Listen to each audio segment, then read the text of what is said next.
Cashing out is a very important thing when it comes to being involved in crypto, mainly when you're involved in those very highly volatile altcoins or even just Bitcoin. However, it's one thing to cash out into fiat money and another thing to cash out into crypto. Today we'll be looking at the most popular decentralized stablecoin, DAI, and exploring if it really is as decentralized as people think it is. The results will shock you. So without further ado, let's get into it.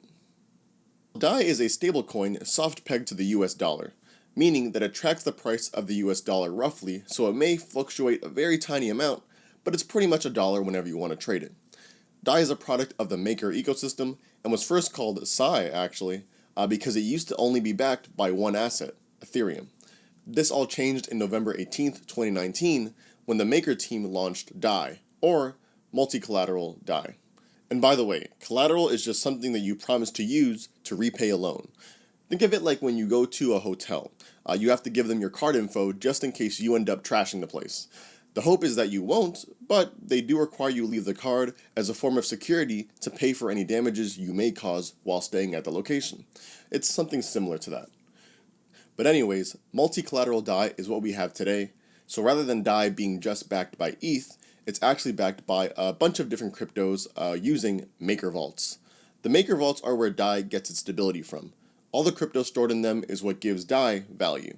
There are currently 32 vaults that allow you to deposit each respective asset and in return generate up to a certain amount of DAI depending on that collateralization ratio.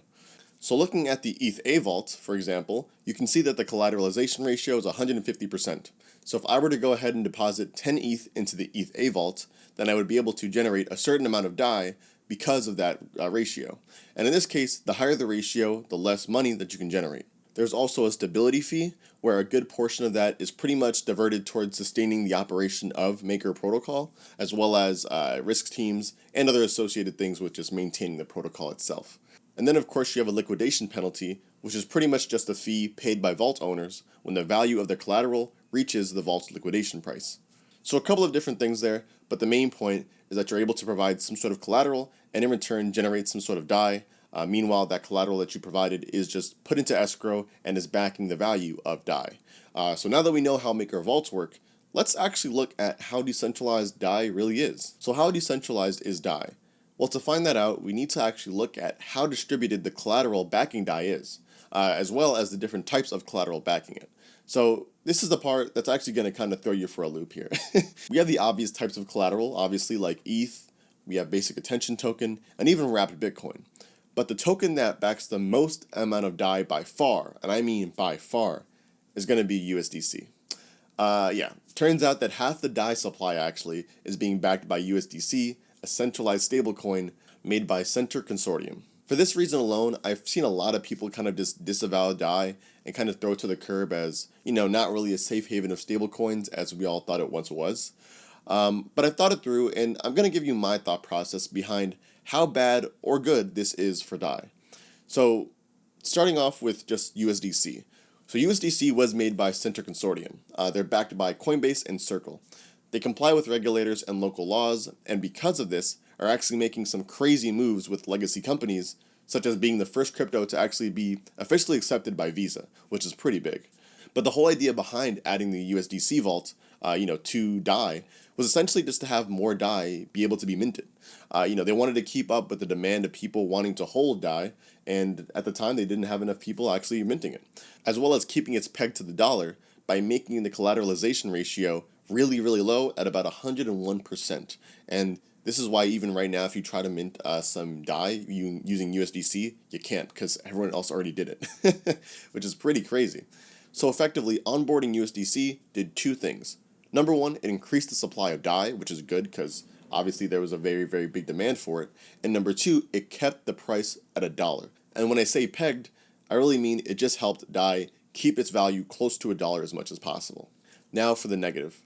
Center Consortium, obviously, the ones that own USDC, they have the ability to actually blacklist any Ethereum addresses holding USDC in their wallets. And this is, of course, mainly to comply with feds if they feel like something nefarious is going on. But the issue is that they've already done this, and it seems like it was kind of for seemingly no reason. I'm going to read you this article by the blog crypto.com, or this little excerpt, and they say here that This development appears to be the first time that Center has blacklisted USDC containing addresses since July 2020. When Center blacklisted an address containing more than 100,000 USDC, at that time, Center told the block that it blacklisted an address in response to a request from law enforcement. While we cannot comment on the specifics of law enforcement requests, Center complies with binding court orders that have appropriate jurisdiction over the organization. As you can see right there, they mentioned that they can't even tell you what the request of law enforcement was. They just have to comply with any type of court order, or pretty much I would assume whatever the FBI or whatever has to say about it.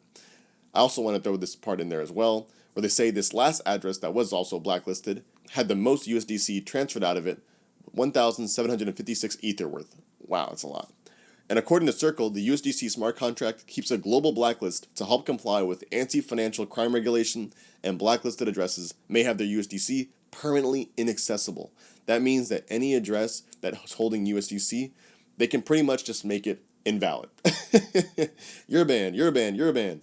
Done. You know what I'm saying? So knowing this, the worst that could happen in my eyes is that the FBI could say, all right, let's go ahead and blacklist the Ethereum address or addresses holding all the USDC that's backing that $3 billion worth of DAI. And mind you, again, that's half the supply of DAI. So pretty much what would happen if Center goes ahead and blacklists all the USDC backing half the supply of DAI? Honestly, I'm not sure, to be honest with you. But is it likely to happen? I really don't think so. I mean, again, if it did, it could definitely have some bad effects on the stability of DAI in terms of the actual pricing. I know that DAI or Maker Protocol also has some stuff like in place just to make sure that if all of a sudden, like I think it's like, I forgot what they call it, but if all of a sudden like a collateral drops too low or the DAI peg goes off peg or something, they have stuff in place to kind of, incentives in place to get it back near to $1. But I don't know. I mean, I will say it could cause a lot of fear, and the price of DAI would obviously definitely start to fluctuate more than it really ever has been, if that ever happened. But I think that's the worst that could happen. And is it likely? Probably not. I really don't see it. But as for my thoughts on the whole matter, I had no idea that almost half the supply of DAI was actually backed by USDC. I was actually told this by someone on Twitter, so shouts out to you, brother. This video was pretty much, I made this because of your comment. Hopefully they're working towards decreasing the amount of USDC that's being backed, or that's being used to back DAI. I do hope that, at least if they're not decreasing that, at the very least increasing other different assets to be backed, or to be backing DAI, because 50% is quite a lot. It just looks bad, I guess is what it is, right? And I think public opinion is always worse than the actual reality of the case. Like even if the worst case scenario isn't that bad, it just looks bad because we all know USDC is centralized. That's kind of the thing. And in my opinion, man, I would still use DAI over any other stablecoin. So to me, anyone kind of shitting on DAI, I'm not really with it, bro. Like I think DAI is a really, really cool project, idea. Stablecoin, it does a lot for the ecosystem, being able to cash out in a stable asset backed by other assets that we use. So that's my thoughts on it.